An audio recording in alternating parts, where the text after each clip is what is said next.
আমি এখন ভাবনা চিন্তায় ব্যস্ত যে কালকে আমাকে কে টেনে হিচড়ে বের করলো।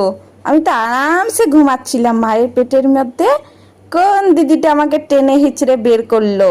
বের হয়ে দেখি চারিদিকে আলো। এত আলো কেন? আমার মায়ের পেটে তো অন্ধকার।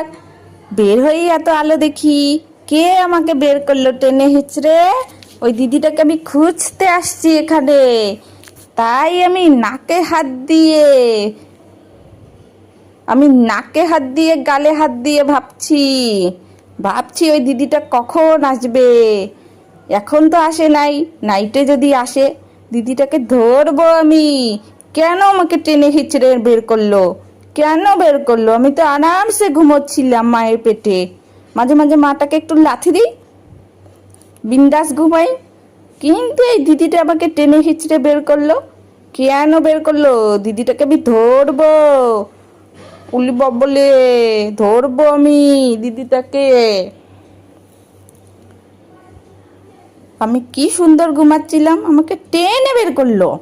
প্রথমে মাথাটা বের করলাম, তারপরে দেখি এরে এগুলো আবার কি বাসনপত্র রাখা আছে এখানে। আরে বাবরে, কাচি রাখা আছে। তারপর তো আমি ভাবছি এগুলো দিয়ে আবার আমাকে কি করবে।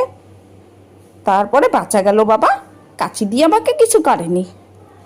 কিন্তু বের হয়ে দেখি এত আলো কোথায়, আর আমার মাটাকে তো খুঁজে পাচ্ছি না। আমার মাটা কোথায় চলে গেল? তারপরে একটু পরে দিল দিদি আমাকে আমার মায়ের কাছে।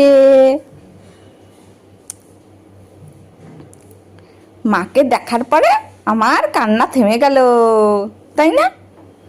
মাকে দেখলাম, প্রথমে তো বের হয়েই কান্না শুরু, তারপরে মাকে দেখলাম, তারপরে আমার কান্না থেমে গেল। এই তো আমার মা, এই তো আমার মা।